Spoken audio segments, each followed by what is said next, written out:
Hey Rebels, my name is Matthew Barton. Welcome to the Rebellion Brewing Podcast. Traditional beer marketing has typically sold the idea of partying with the bros, but craft beer by its very nature has had to do it differently. You'll probably never see a small brewer running Super Bowl ads, but that doesn't mean they can't reach millions of people. At Rebellion, working with a shoestring budget and practically no money, we've been hustling hard to go viral and engage beer drinkers every single day. One of the people who's influenced us is Terry O'Reilly.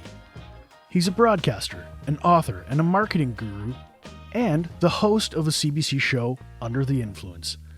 If you look closely at Rebellion's content, you'll see Terry's fingerprints on so many of the things we do. So let's get into it. Terry, welcome to the show. Well, it's great to be here, Matthew. Thanks for having me. I'm pretty jazzed. I've been listening to your podcast for years, and I've picked up a couple of your books. I just feel pleased that I get to talk to you. Well, thanks for tuning in. I appreciate that. I guess I kind of wanted to start it off with, what are you working on right now? Well, my radio show just finished for the season at the end of June because I'm a January to June show.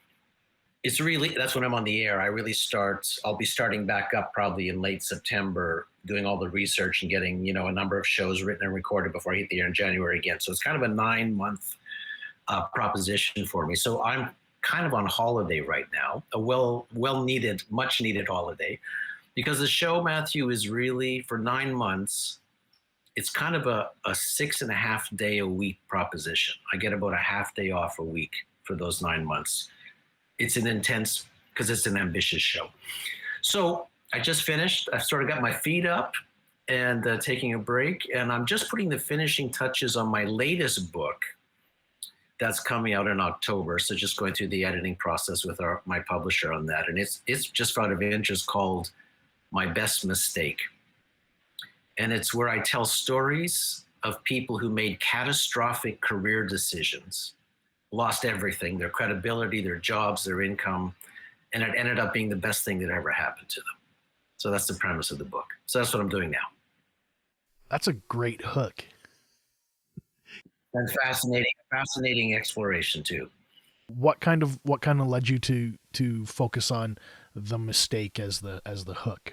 A couple of things. I mean, a lot of the stories that I tell in Under the Influence are kind of mistakes where, a brand, was discovered because someone made a huge mistake, and then they realized that mistake could turn into something good, and then a huge brand grew out of that. So I'm always fascinated by that type of story as a rule.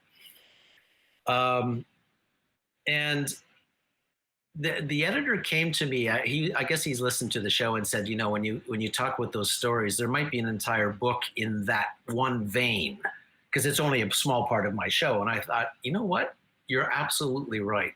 So that really started the whole process of exploring and really digging into that specific kind of story where I went after two things: where people lost everything and ended up being the best thing that ever happened to them, or people who made almost small, insignificant mistakes that turned out to be huge, incredible companies and brands. So that really came out of that conversation with the publisher and editor.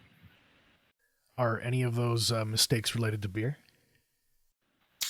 I would say no.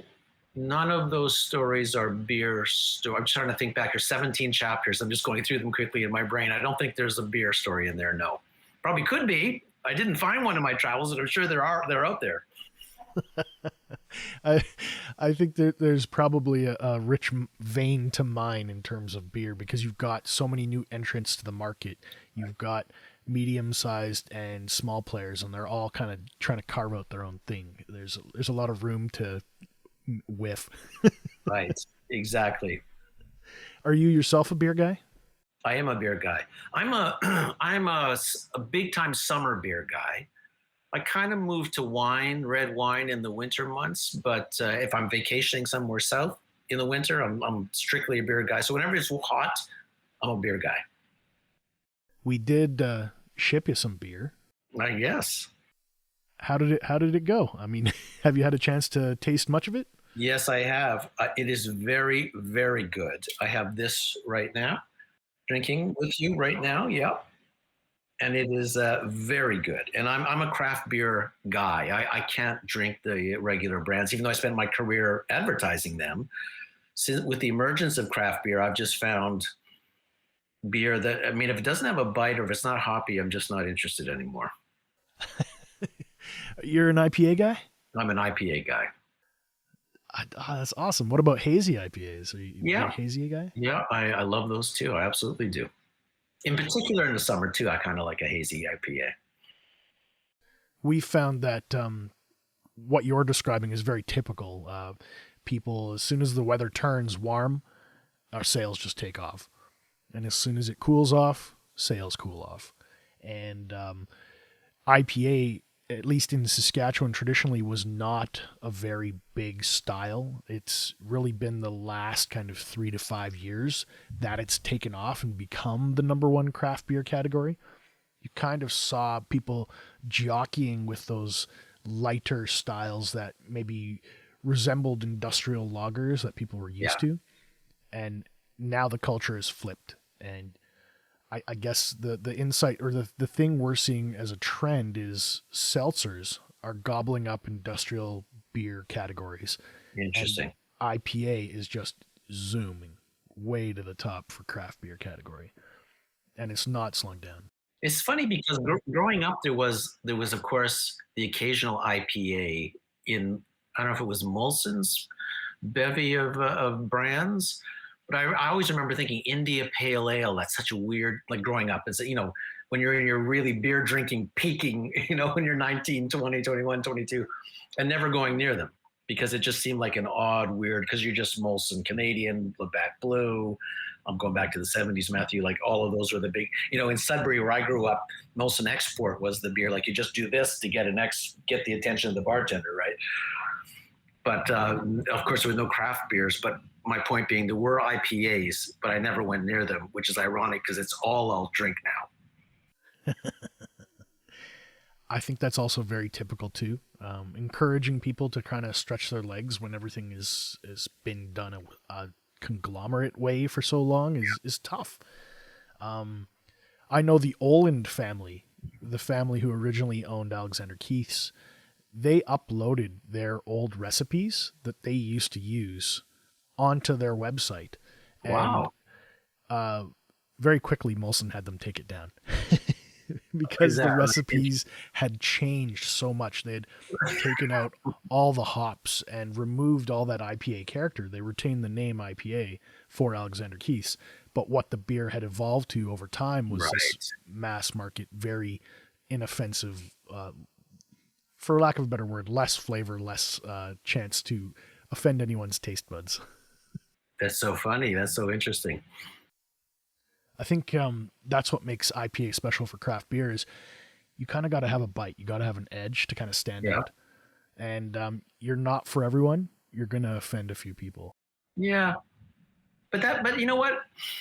I don't have a problem with that as a marketer. I think when you try to appeal to everybody, it's pretty weak advertising and the returns aren't that great. But if you can identify, not a demographic is too broad and too baseline. But if you just think about who do we want, who's our ideal customer? Who would we love to see walk through our door? What do they share in common with what they like, what they don't like? You know, what kind of TV shows and movies do they watch? Like if you just get into their headspace that way, I think that's a really far richer vein to mine than trying to be the absolute midpoint of averageness. I love that quote. I'm going to save that for Mark. How long do you think it took you to learn that lesson that you can't be for everyone all the time? That's a good question. I'm thinking back on my career now. I was very lucky to have a mentor, and I talk about him in my last book. He was the first creative director I had at a big time advertising agency when I finally cracked into the big leagues.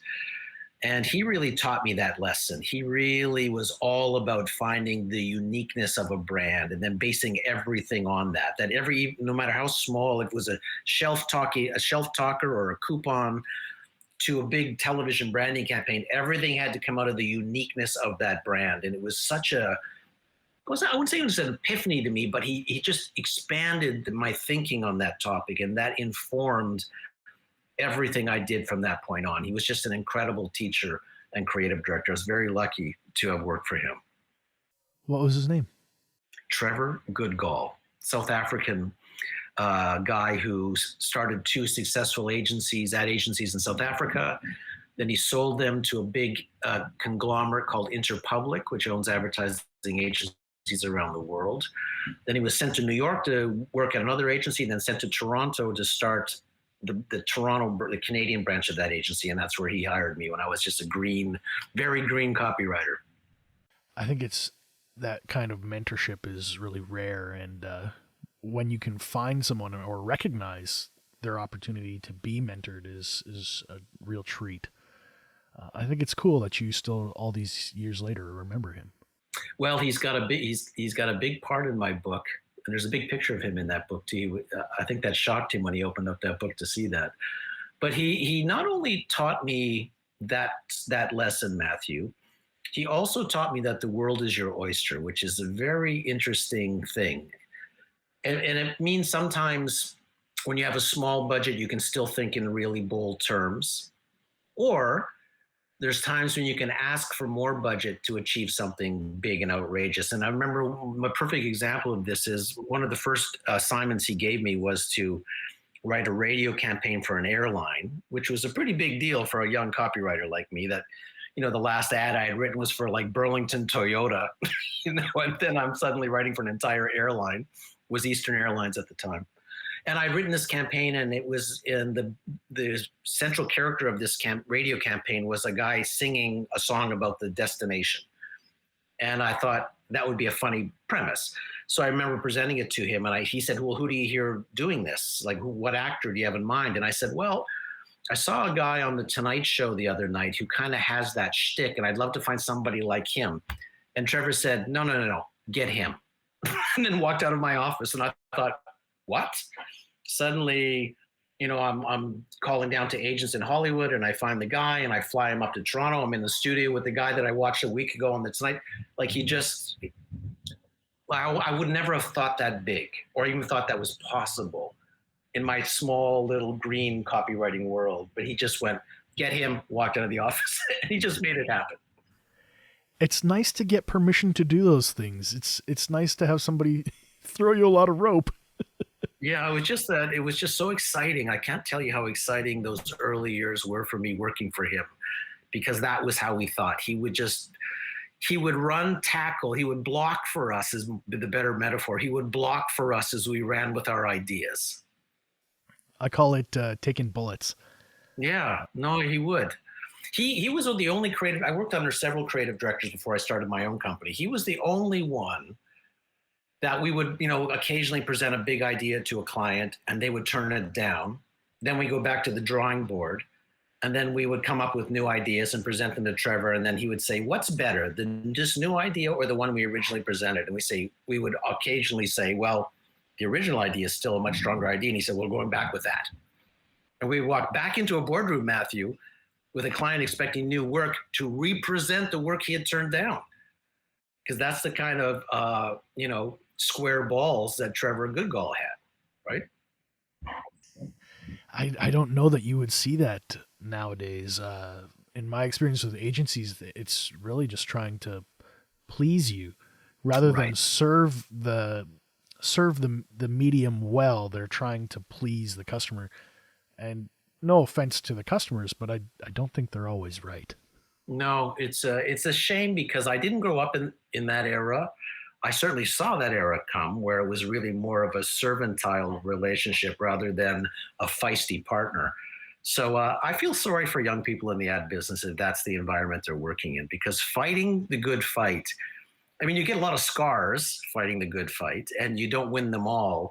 But boy, when you look back on your career, you are glad you fought every single one of those. I know you've done some episodes and some research about beer, but what do you think about the state of beer marketing in 2021? Not great. Not great. Um, I'm trying to think of the last really, wonderful beer advertising I've seen. Let's talk about how much it's changed too, because when I entered the advertising business in the early 80s, for example, in this country, Molson and Labatt were two of the biggest accounts in the advertising business. And every agency would have crawled over a mile of broken glass to land either one of those or just a brand from their, catalog of brands. And if you look now, Labatt and Molson are very small advertisers. They're really not out there a lot anymore at all. Like that's a huge seismic change in the advertising business. I remember, you dream as a young writer that you could get onto an account like Molson or Labatt, that you get a crack at it as a writer or an art director. And then it happens eventually, you get your crack at it. And it's not fulfilling because the amount of bureaucracy and entrenched thinking at those big brands was so limiting that it was so disappointing to finally get there. And then it was almost impossible to get any great work through. So that was the state of beer advertising for a long, long time. They spent a lot of money, kept a lot of agencies in business, but getting a great campaign through was a Herculean task. When I think of those two companies or the state of Canadian beer marketing, maybe I'm dating myself, but I think the last great campaign was the I Am Canadian campaign. My name is Joe, and I am Canadian. And as someone who does writing and videos and content for beer marketing, I can't concretely place any other campaign in recent memory in my mind to say this was a great piece, but that was maybe the last one I can recall. Yeah, and that's not very recent either. That's probably 20 years old plus now, right? I worked on that campaign, by the way, after it was established. They asked me to write a radio campaign. They were struggling a bit to write an interesting radio campaign. And the campaign I presented to them, which they did for a little while but didn't stick with, was my idea was to hire clearly non-Canadians to voice the commercials. In other words, like Gilbert Gottfried, and actors with really strong New York accents. And I hired, if you know who Charo is, that actress and singer from the 70s who had a really strong, I think it was Mexican accent. And it was them talking about how they love being Canadian. And then, as they go through the commercial, they're making all these reference points that are just slightly not right. And then when they get to the end of the spot, a narrator would just pop in and go, "You're not Canadian." And they go, "Well, how do you know?" He goes, "Because I am Canadian." So it was just about, Ricardo Montalban I wanted for this spot. Like, with just all these really clearly not of the time, didn't sound like Canadians, right? So they did it for a little while, but then they moved on to something else. But it was fun. We had a lot of fun doing it, for that short period. I do specifically remember that campaign. That when you spoke about it, it's like, oh yeah, somewhere in the back of my brain, the cobwebs fired up and said, "I've seen those." Yeah. I guess I always think about kind of David and Goliath proposition between craft and industrial marketing. What do you think about that? Do you have any particular thoughts?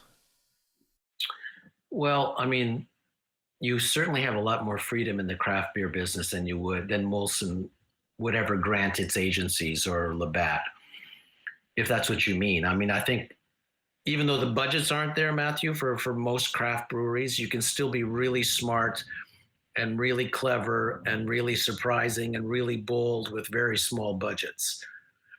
Can I tell you a story about one of my favorite campaigns that is sort of right on the nose of what you're asking? So a number of years ago, we got a call from a brewer in Maine, and he was brewing a new craft beer, and he wanted a radio campaign. He had a small budget, could only afford radio, and he needed a campaign. And I said, well, why does the world need yet another beer? Like, honestly, because there's so much beer out there. Why? What's the why? And he said something interesting to us. He said, Maine exists for tourism. Everything about Maine is geared to tourists. Every business, every service, every job, it's a tourism-based state. But I'm not brewing this beer for tourists. I'm brewing it for the people of Maine. A beer they can call their own, because that does not exist here. I said, oh, okay, I got you. I see the reason for the beer now. So when we went back to think about it, we said, okay, how do we advertise a beer on radio without tourists hearing it? Like, we suddenly hit a wall in our thinking. Like, what? Well, how are we going to do that? So the idea we came up with and presented to this very wonderful, bold client was, we said, here's the idea. We're going to launch with a 60-second radio commercial telling everybody that this new beer is here. It's called Sparhawk Golden Ale, and it's brewed, for the people of Maine. It's not for tourists. So that means from this point on, you're never going to hear the name of the beer in commercials again, but you will hear a whistle. You will hear, and when you hear that whistle at the end of commercials, that's our secret code telling you that we've just brewed another batch of Sparhawk. Come and get it. It's between you and us. Tourism season starts 1 month from now. You will never hear the name of this beer again, just the whistle. And then what we did was we created a series of fake commercials for typical radio advertisers, like a car lot, a jeweler, a law firm, just made up stores, and then just put the whistle. They were just vessels for the whistle, if you know what I mean.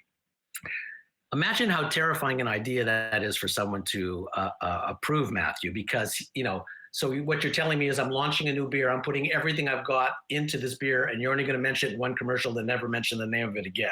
And I'm like, exactly. So he thought about it. And I said to him, it's going to work, because people they're going to love the thought of this. So go with us on this. So he did. And it was such a huge success for him that he was hoping his long-term plan, his 3-year goal, was to get stocked in a big store chain down there. But he knew it would take 3 years for them to first notice him and then, have enough sales or brand awareness to be stocked. And it happened in 8 months. Just because he was bold enough to buy an idea that outside the box. For the context of our listeners, in the United States, it's a much different distribution model to get into stores and on shelves. Brewers don't control distribution. It's a third-party company. Prohibition era rules basically state that brewers brew the beer and then they sell it to a distributor, and the distributor decides which stores get it. So you need to have that momentum and that connection with your audience before they'll even look at you. So I've talked to other brewers about this in the United States, and they are crushed by this distribution model. So for you guys to crack that nut in 8 months, that is wild. No, it was an unbelievably out of the box home run. He even got a full page article on his new beer and his new company in the local newspaper about maybe 3 weeks after that campaign started. Like, it was just the amount of free press it generated too, because he had no budget, right? And the funniest part of this, Matthew, was for the first, I would say, 2 weeks, there was zero response. Like, I mean, zero response. And he was getting nervous, of course. But he told us his story that he had one delivery truck that had Sparhawk Golden Ale painted on the side of it. And his delivery guy was at the gas station filling up with gas. And behind him, he suddenly hears, and he turns around, and there's another guy filling up his car, just giving him the thumbs up. And that was the first little indication that somebody was listening. And then it literally snowballed after that. People would just walk into a bar and just whistle. They wouldn't say anything. There was no words exchanged. Everybody knew the code. It's just this wonderful example of bold thinking, how creativity is a powerful business tool. Did they commit to that campaign still? Is it still in play? It was such a success that I think within 3 years, Matthew, he sold the brand to some big brewery. So, I mean, I don't know if that was always his goal, but I think he really made a nice little, nest egg with that sale. I can't hold it against them, but from our perspective, we're like from our cold, dead hands. Yeah, I know. No, there's always that. I'm with you on that. That's awesome. I would never be able to come up with a whistle for rebellion. Well, yeah. Well, it could have been anything. It could have been just any kind of sound effect, but the idea of creating a code was just such a funny and interesting way for the people of Maine to understand that this wasn't for tourists, right? That's lovely. That's like reaching out to a very narrow slice that's just going to resonate with that bit. Can I tell you a Regina story? Yeah. Regina has a road that travels east to west in it called Dudney. And if you're a local and you live north of Dudney, they call it NOD. If you live south of Dudney, SOD. It's this little geographical rivalry. And you'll see references in pieces like Trans Ams and mullets and maybe a little more rough around the edges and smoking cigarettes and stuff like that. And that's associated with NOD, more blue collar working class. And south of Dudney was more white collar effect, went to the university, driving a fancier car kind of thing. And it's muted. It's not leading to like fist fights in the streets, but you'll see some businesses have adopted NOD as part of their brand. They have it up on the walls. They have one of them has a hood of a Trans Am, mounted to the ceiling of their pub. And there's this great big debate over renaming the street because Dudney's connection with residential schools and First Nations issues. And I think one of the better ideas I heard was a lady said, we have to keep D in the name so we can keep NOD and SOD. That was her metric. Not that we had to keep Dudney, but that we had to keep the D. Right. So we didn't lose that cultural connection. Wow. I was like, that's a great idea. That is. People align themselves with something it's not the brand, right? It's not the liquid as much as it's the founding principle or what a brand stands for. And I always say what a brand stands against is even more interesting than what a brand stands for. Because what a brand stands for is usually some really kind of generic thing, like great taste. Like every beer in the world stands for that. But if you stand against lame advertising, or if you stand against, you know what I mean? If you stand against something, suddenly you're more interesting as a brand instantly. So I always ask that of clients, what does your brand stand for? And that'll always be kind of, mildly interesting and not too surprising. And then when I say, what does your brand stand against? There's never a quick answer, but once they start to think about it, then they get really interesting to me as a creative person. And I can really, think of Steve Jobs. He stood against something. He didn't really stand for something. He stood against consolidating computing power in a corporation. He was all about putting it into the hands of the individual. He was against IBM. That's really what he was against. And everything Apple has done from Steve Jobs' time in the early 80s to now is based on that principle.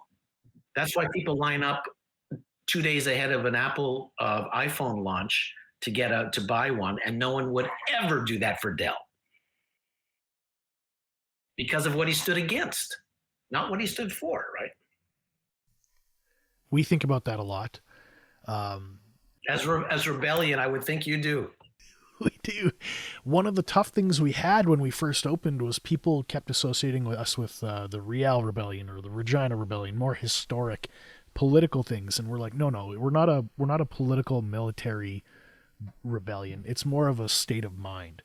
We're against the status quo. We're against the things that don't make society great, and so we embrace that in the sense of our trucks. We lend our trucks out to the YWCA to help women move into shelters.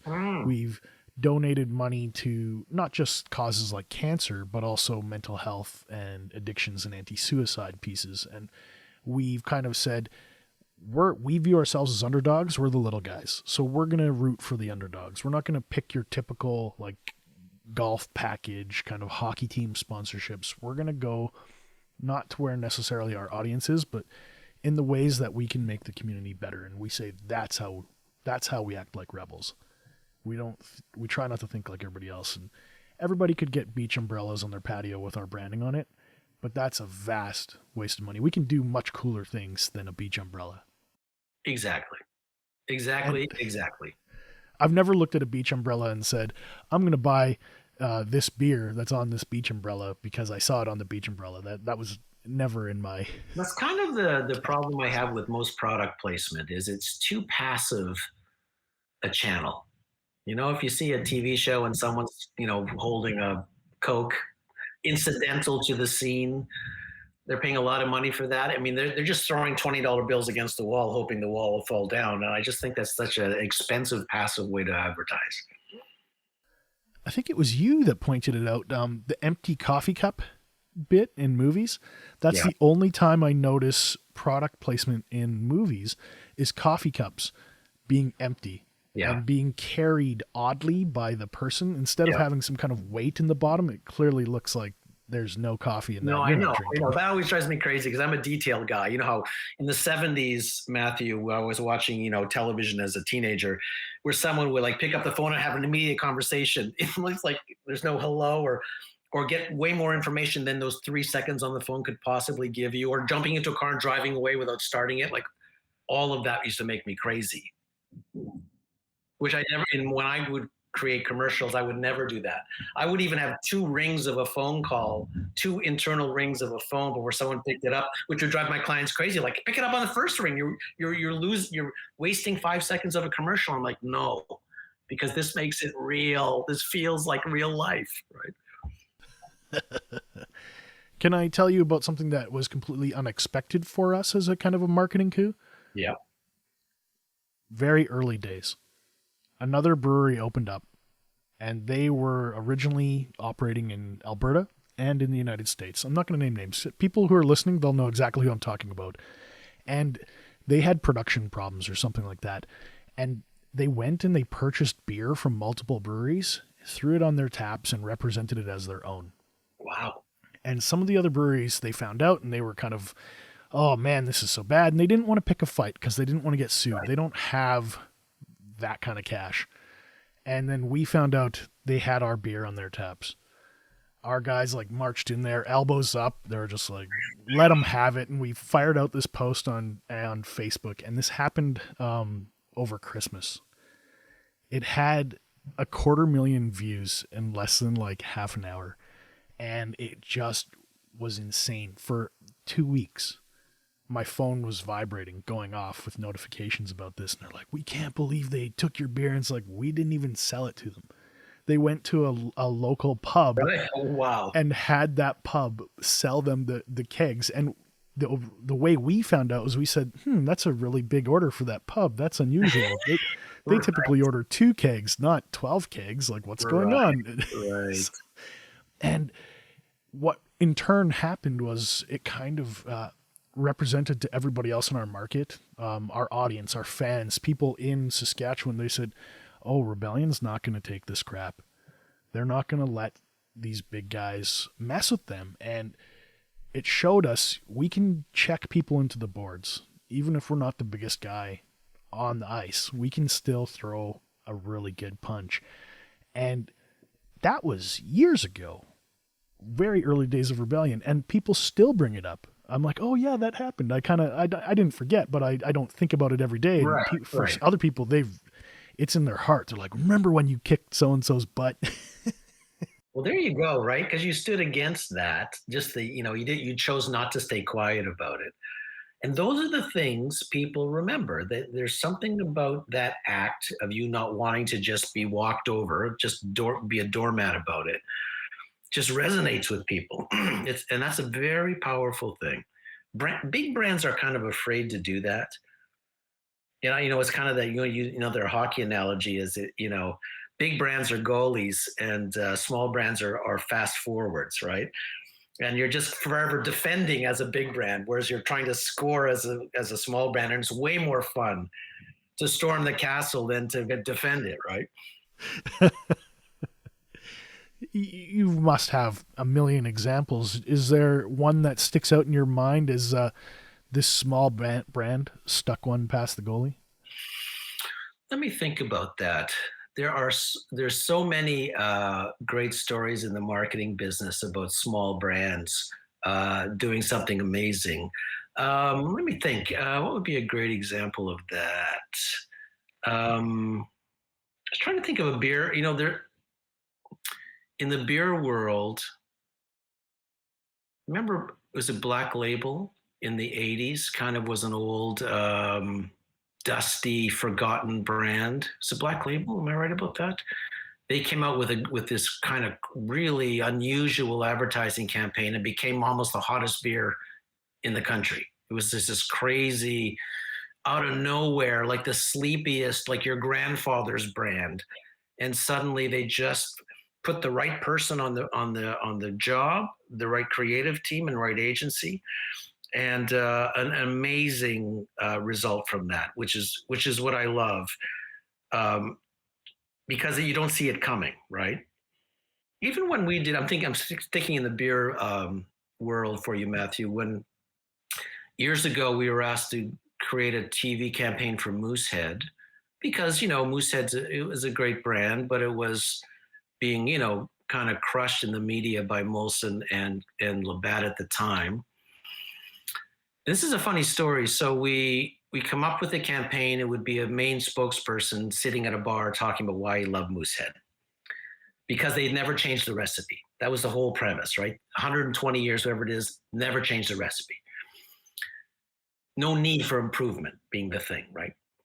So and because Molson and Labatt did so many commercials in that era, Matthew, that it was hard to find great comedic actors because they were already being used by other brands. And there's this unwritten rule that they have a conflict. If they're doing a Molson campaign, they wouldn't then suddenly do a Moosehead campaign that's airing at the same time.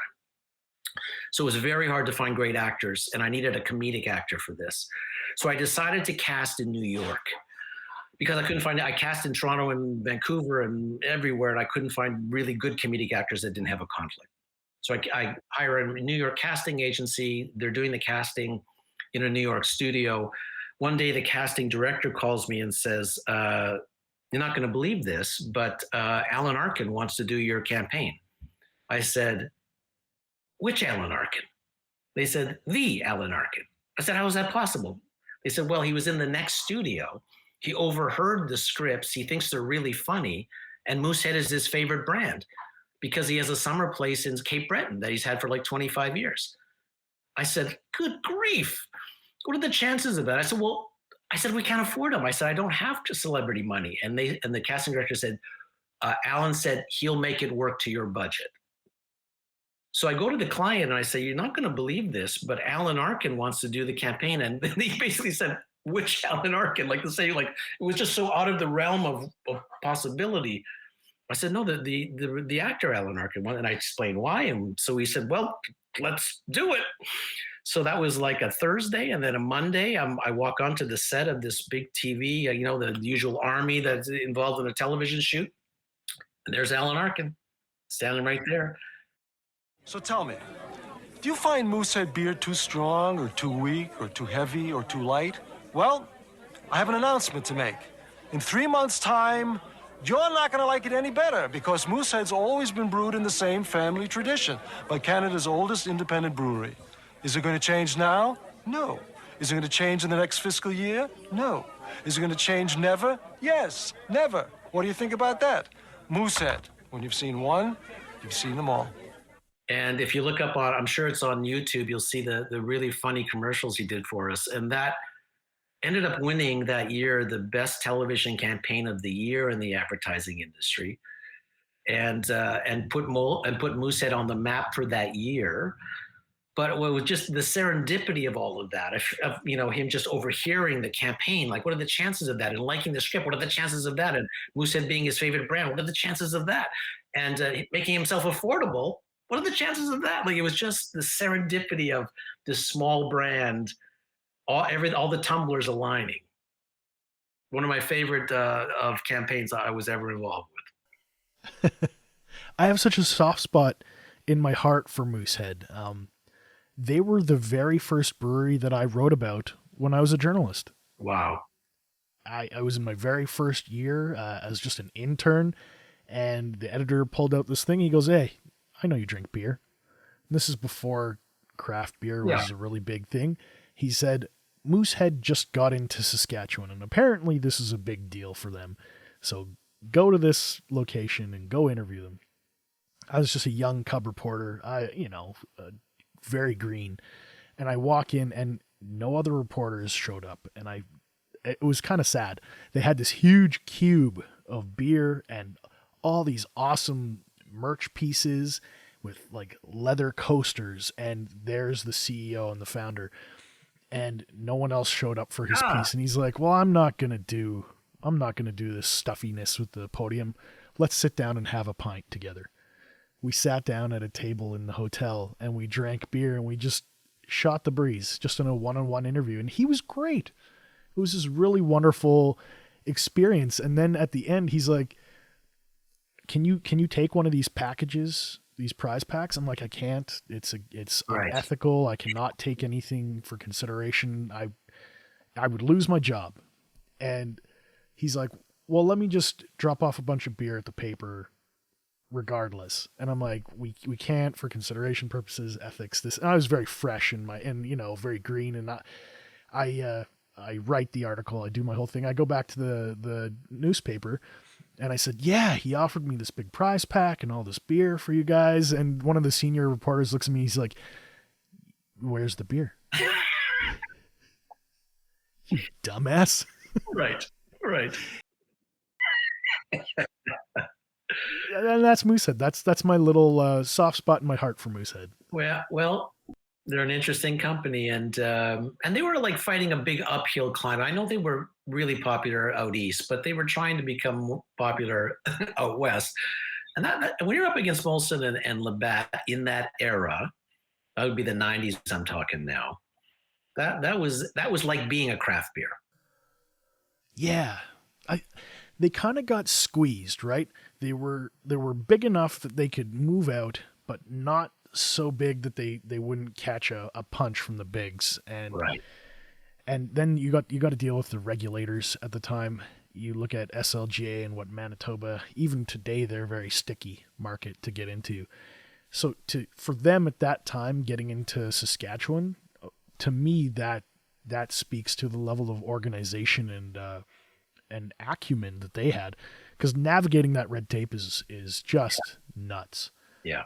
So I'm glad you got to be a part of that. It's funny. It's a little small world that we live in. Yeah. No, I love working on that campaign. And as a client, they were terrific because, they were willing to roll with it. We did a kind of a very funny campaign, but they were just so like, "Let's do it. Alan Arkin, really? Let's do it." It was just, it all happened so fast. And I think if that was Molson or Labatt, not that we hadn't done some good campaigns for Molson and Labatt over the years, but the amount of levels and bureaucracy at a corporation like that, it's just very hard to get a go on something where you needed a quick decision or a little bit of courage to step outside, to color outside the lines. I think that's what appeals to me about your show is I'll be listening to it driving into work, and then something will twig and I'll pull it up on my phone, and like I'll park or something, or I'll pull over on the side of the road. I've done that. I've pulled over on the side of the highway, and I've literally pulled up the link to that episode and sent it to my boss just to say, "Go to like minute 18. We have to listen to this. We're going to do this way, the rebellion way." And it's funny, like I think I've pulled like 4 big ideas that we've executed just from inspiration of listening to your shows. So. Well, that's music to my ears, Matthew. That's see, interesting thing about our show. It's not aimed at marketers like you. It's aimed at the average Canadian to take them inside the advertising industry, because it's a fascinating business. And that's really how we pitched it to CBC 16 years ago, that it's the study of human nature, and nobody studies humans closer than the advertising industry. But my point being, even though it's aimed at, your dad and your male person and your doctor, it's not aimed at marketers, but it's the highest praise when marketers like you enjoy the show or find it useful. That's the highest praise for me. Without any further questions, I shamelessly want to offer you the opportunity to plug your show, plug your book. Where can people find you? What should they check out next? Well, Our show is on hiatus now until January, Under the Influence, but our archives are available free. So there's years of shows to be had. Wherever you download your podcast, just search Under the Influence, probably CBC, because there's a couple of shows called Under the Influence. And everything's there free for you to listen to. We have started a podcast network because I license my show to CBC. I don't work for CBC. So we create podcasts. And it's called the Apostrophe Podcast Company. So if you look that up on, whatever iTunes or wherever you get your podcasts, you'll see that we have about 5 different podcasts out there right now on a variety of different subjects. One's called We Regret to Inform You, the Rejection Podcast, where we tell stories of people who just couldn't get their careers off the ground, just were rejected over and over and over and over again. And we tell their story of how they overcame that, which is another fascinating thing for me. We have a show called Alone Together, which is it's a really interesting and curious exploration of loneliness. And it's not a dark show. It's like Peg Fong, the host, tackles subjects like, what's the loneliest genre of music? Or why are all superheroes origin stories about lonely people? Or, she interviewed a spy and a spy therapist, because there's such a thing, to see why loneliness was a prerequisite for recruiting spies. They needed lonely people. Like, it's that kind of a study. And so that show is fascinating to me. And we just launched, if I may, Matthew, a new show this week called The Canadian Star System, hosted by Steve Patterson of The Debaters on CBC. And his premise is so great. He interviews a bona fide Canadian celebrity who's made it here and abroad, talks to them about their career, and then that celebrity shines his spotlight on somebody who he feels is the next up-and-coming star. And then together, they interview that up-and-coming star. So it's just because there is no Canadian star system. That's the irony of the title. But it's really kind of playing on that funny insecurity we have as a country that we actually do have such talented people. Anyway, that show had just launched on Canada Day. That's awesome. Well, Terry, I just want to thank you for your time today. Well, thank you for having me, Matthew. That was a really, really fun conversation. I really enjoyed it. Cheers. Cheers.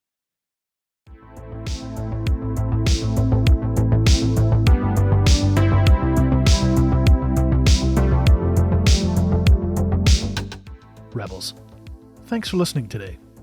If you have any questions or comments about this episode, be sure to join us on our brand new Facebook group page, The Rebellion Brewing Podcast. I'm going to include links in the show notes so you can find all things Terry online. I'm also proud to let you know that we're members of the Saskatchewan Podcast Network. It's a one-stop shop for tons of locally produced shows from across our province. You can find them at saskpodcastnetwork.com. Be sure to follow us on Facebook, Instagram, and Untapped so you don't miss out on the latest in Sask craft beer news. Thank you for joining the Rebellion.